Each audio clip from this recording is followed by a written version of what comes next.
economista, hijo de el economista Vergara, sobrino del ingeniero Vergara,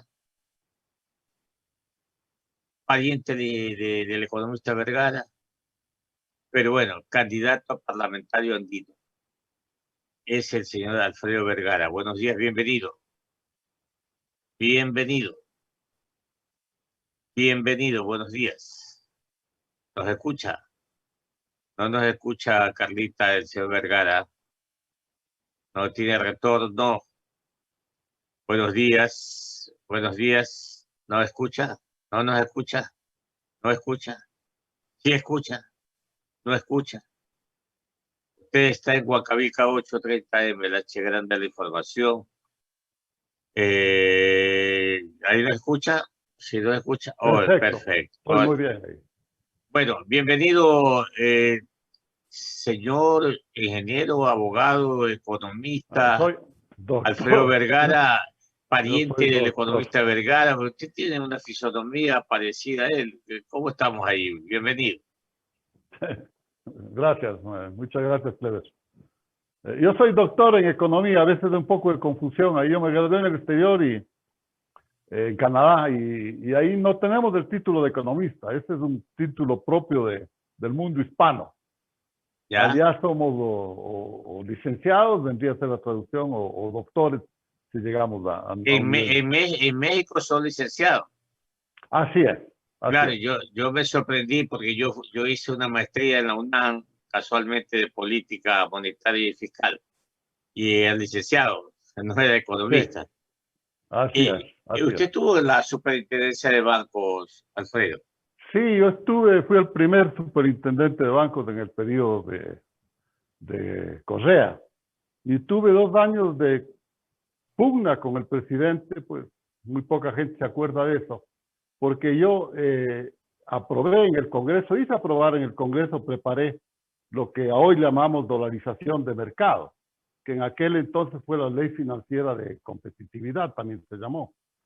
Y el presidente pues me siguió un juicio político porque él manifestó que yo no lo había consultado a él previamente como jefe de Estado antes de enviar al Congreso.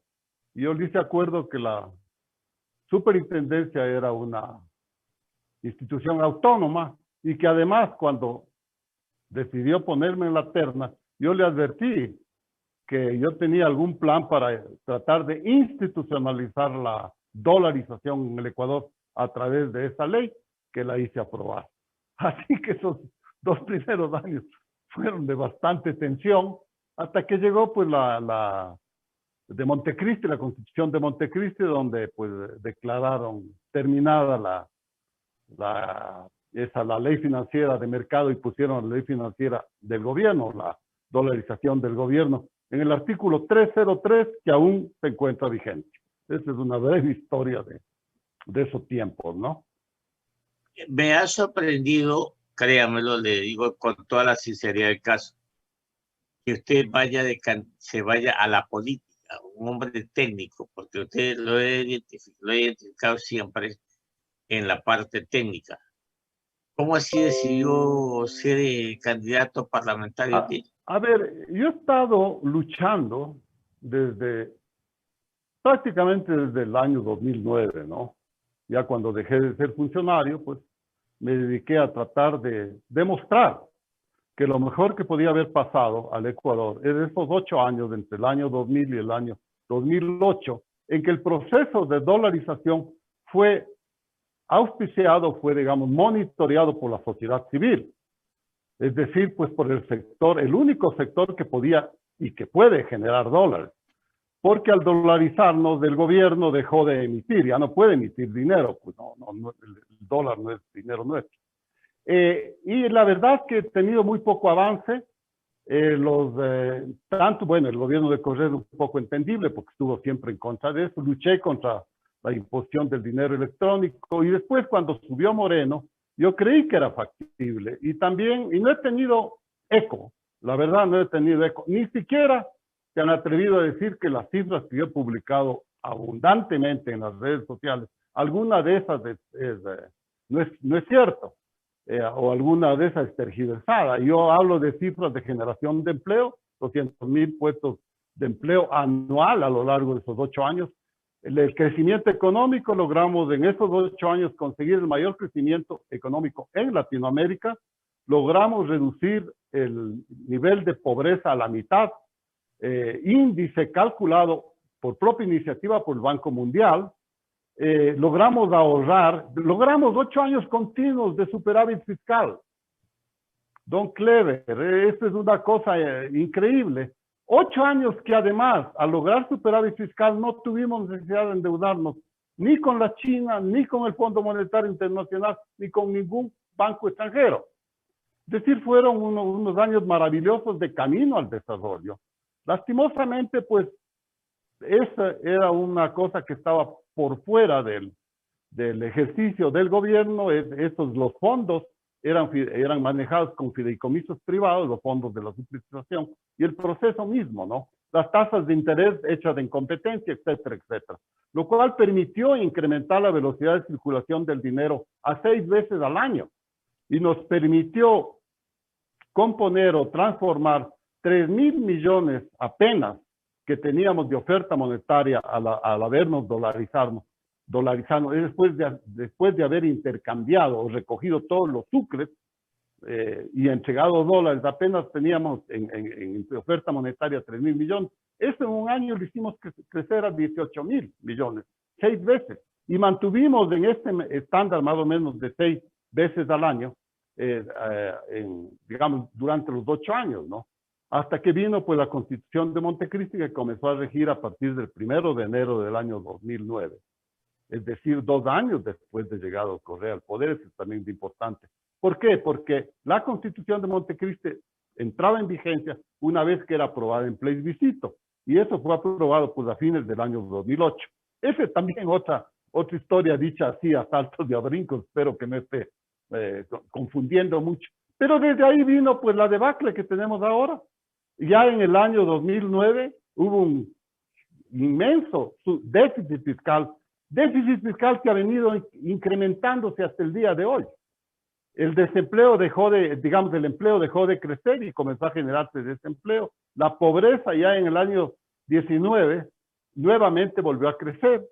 Hoy día, pues digamos en el año 20, ya se terminó, pero todavía no hay las cifras, probablemente ha crecido, obviamente esta vez ya impulsada por la pandemia, etcétera, etcétera, ¿no? Esa es más o menos la historia que, tratando de contestar a su pregunta. Entonces yo digo, parecería que si uno no se mete en política, sencillamente no hay posibilidad de tener micrófono y un poco hacerse escuchar.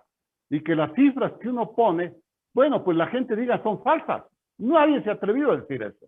Lo que dice, no, lo que pasa es que tuvimos suerte, Santa Marianita nos ayudó en esos años y por eso tuvimos 8 años de superávit fiscal, cero endeudamiento, etcétera, etcétera, etcétera, lo que le acabo de decir. Entonces yo digo, bueno, he hablado desde hace algún tiempito, ya he tenido por mis actividades de consultoría, hablar con gente de Colombia, Perú y Chile. De Bolivia he hablado, pero solo por teléfono. Sobre qué opinan de la dolarización. Y yo creo que hay buena receptividad, por lo menos en la gente que tiene que ver, de estos 3 países que le acabo de nombrar, que tienen que ver con el Parlamento andino, que han estado o que están de candidatos o que les interesa la integración del área andina, del Pacífico, como llamo yo, que serían los 4 países, más Bolivia, que todavía no se integra. Les interesaría, entonces por eso yo me animé a entrar un poco en política. Me hubiera gustado hacerlo desde un punto de vista técnico, pero si es que hay meterse en política, bueno, pues entonces metámonos en política, si es que ahí podemos tener un poquito más. Por un lado. Y por otro lado, encontré a una persona de un encuentro casi casual hace unos 5 o 6 meses. Yo no lo conocía antes. El candidato, pues, Lucio Gutiérrez, quien manifiesta, y dentro de su plan de gobierno, pues me enteré en alguna intervención que él hizo, la creación de generar aquí un centro financiero. Y ese centro financiero es vital para reactivar la dolarización de mercado. Es decir, la dolarización en competencia, no la dolarización dirigida a dedo por el gobierno o por una junta que nombre el gobierno, lo que tenemos ahora, ¿no? 12 años de congelamiento en las tasas de interés, en las tasas del interés al sitio. Nosotros, de paso también le digo, con la dolarización de mercado logramos bajar 15% en la tasa de interés anual. Eso fue lo que permitió incrementar la velocidad de circulación del MIA. En fin, don Clever, hay muchas cosas ahí, pero yo quiero tratar de concentrarme en su pregunta, nada más. Por 8 de eso la es mañana, lo que 8 de la mañana, 32 minutos en Ecuador continental. Estamos dialogando aquí en Guatavilca 830M con el señor doctor Alfredo Vergara. Yo quiero aprovechar la oportunidad que estamos conversando. Ya vamos a hablar del Parlamento andino. Tengo un criterio muy particular y modesto, por cierto. Pero sí quiero aprovechar la oportunidad de los conocimientos y de la experiencia de Alfredo Vergara. Y le voy a consultar al momento 2 preguntas. La primera, como usted tiene conocimiento, se está gestando el proyecto de reforma al Código Integral Orgánico Monetario y Financiero. Dice Mauricio Pozo, su amigo, mi amigo, que es para blindar la dolarización, para darle autonomía al Banco Central, pero no se dice tampoco, no se ha dicho, no he escuchado, es decir, que sí hay que reformarlo, por supuesto hay que reformarlo, que hay que ponerlo al tanto de las circunstancias, que hay que mejorarlo en función de futuro. Pero no se dice, pues, si este cuerpo de leyes va a impulsar precisamente lo que se necesita, darle apertura a la creación de una internacionalización del sistema financiero. No dice, no veo, y quiero la opinión suya al respecto de los pros y los contras de esta reforma a este código o este compendio de leyes financieras. Y la otra es que hay una idea, lo escuché un día decir a Mauricio Pozo, que él es de la idea que se fusione el Banco Central con la Superintendencia de Banco. ¿Qué opinión le merece a Alfredo Vergara en este particular?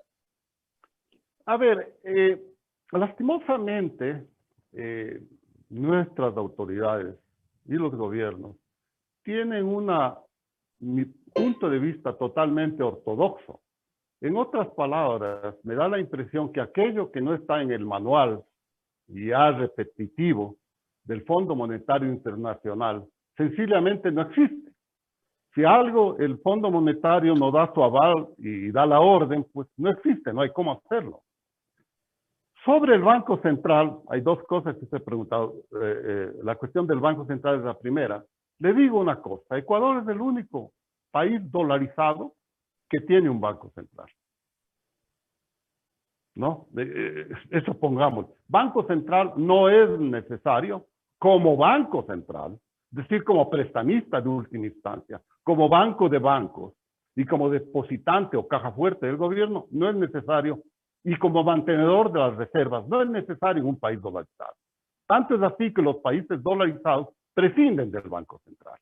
Yo, y sobre esto quisiera redondear la cosa, yo del Banco Central nuestro tengo una magnífica idea como analista económico. Yo creo que es muy autónomo y creo que las cifras del Banco Central, yo las utilizo muchas, son muy bien estructuradas, muy bien analizadas.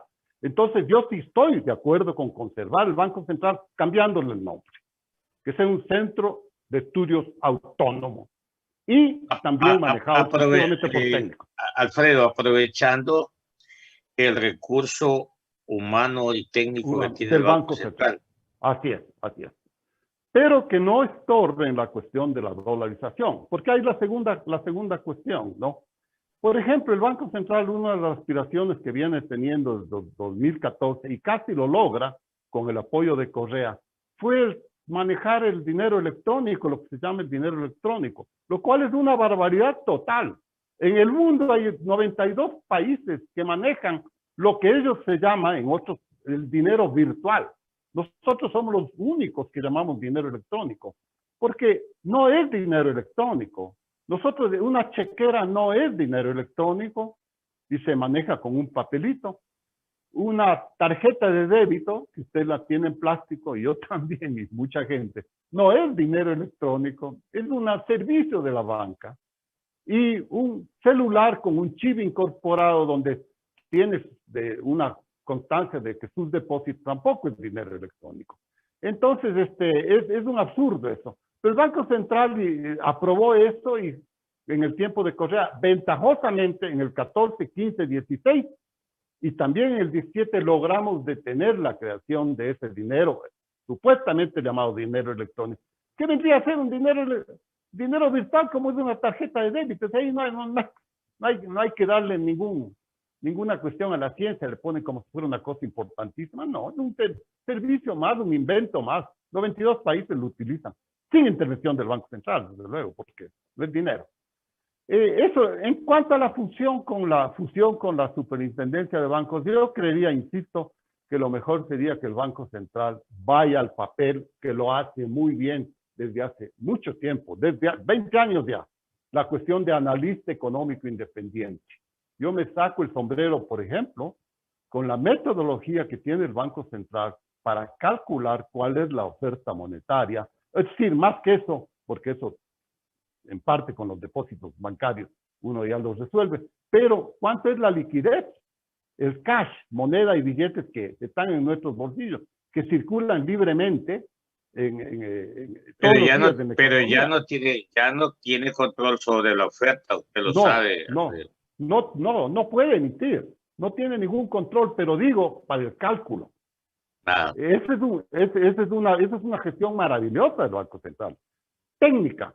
No tiene que ver con política, pero sí tiene que ver con graficar y cifras económicas, es decir, describir la realidad, ¿no? Es decir, en ese tipo de cosas está muy bien el Banco Central. Ahí yo no vería el objetivo de que un organismo técnico, de análisis técnico, se una con la superintendencia de bancos, que tiene otra función totalmente diferente. Ahí yo estaría pues en total desacuerdo con la propuesta esta, que nuevamente alguna vez se la hizo, y sigue la gente repitiendo a veces.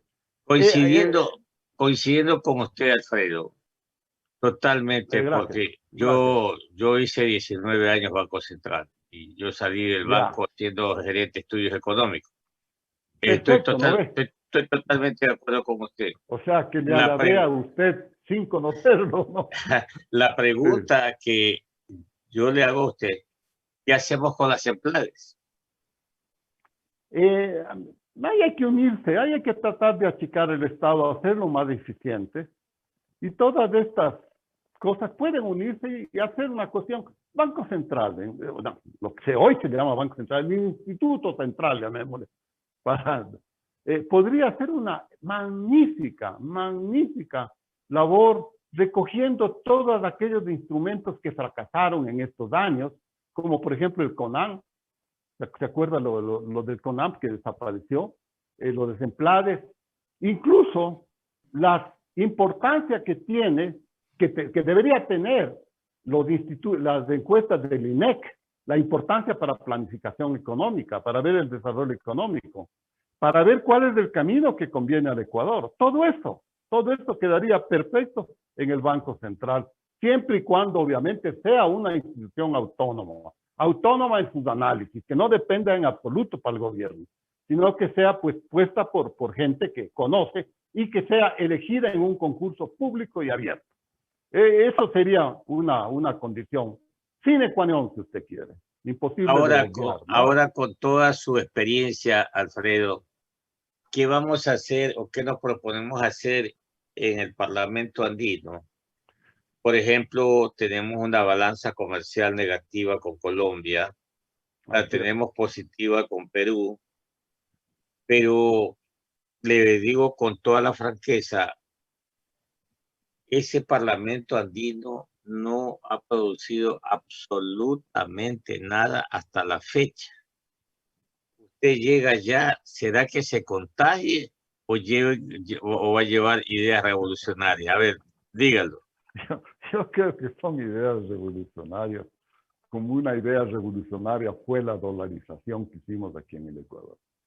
Nuestra propuesta es muy concreta. Nuestra propuesta que estoy llevando dentro de los antecedentes que le di a su primera pregunta es lograr que el pacto, que el área de la región andina del Pacífico y también si quiere incluirse Bolivia. Bolivia no se ha manifestado todavía ni extraoficialmente. Los otros países no, porque no se ha hecho ninguna propuesta oficial, pero extraoficialmente sí. Gente que ha conversado de estos tres países, Colombia, Perú y Chile, que tienen que ver con el Parlamento Andino, han estado de acuerdo con analizar. No pueden tampoco dar ninguna otra cosa mientras no sea algo oficial y ha consultado con sus respectivos países. Es decir, coger el dólar como moneda común para el intercambio comercial en estas regional, en estos 4 países y Bolivia también si eventualmente se incluye. El dólar como moneda común. Con la cuestión de que eso pudiera funcionar temporalmente, hasta ver si es que la dolarización sirve para integrar el comercio con el resto de países latinoamericanos y eventualmente si es que algún país, en base a la experiencia exitosa de la primera década de dolarización, o los primeros 9 años aquí en el Ecuador, también decidiría dolarizarse y entrar así en la corriente mundial que tanto en el Asia como en Europa, como también en Norteamérica, incluyendo a México, en Norteamérica, México, Estados Unidos y Canadá, hablan de reducir el mundo a unas 4 o 5 regiones comandadas cada una por una moneda, porque la disgregación monetaria ha producido mucha confusión en el mundo. Esa es la gran idea que tenemos a futuro. Nosotros pues seríamos del área del dólar, y el dólar no tiene color político, créame que no tiene. El dólar ha demostrado ser una moneda que ha resistido todos los embates del siglo XX y sigue ahí, vigente, a pesar que ya el patrón oro ya no existe. Exclusivamente es la fortaleza de la economía norteamericana la que sostiene a la fortaleza del dólar, así como al euro es sostenido en la fortaleza de las economías europeas, etcétera, etcétera, ¿no? Esa es la idea, no sé si esté claro, eso es lo que llevamos, y es una idea más plausible. Me quedó estamos seguros de ello. Me quedó claro, doctor Alfredo Vergara, y a todo esto, ¿por qué movimiento, por qué partido, por qué tienda política corre?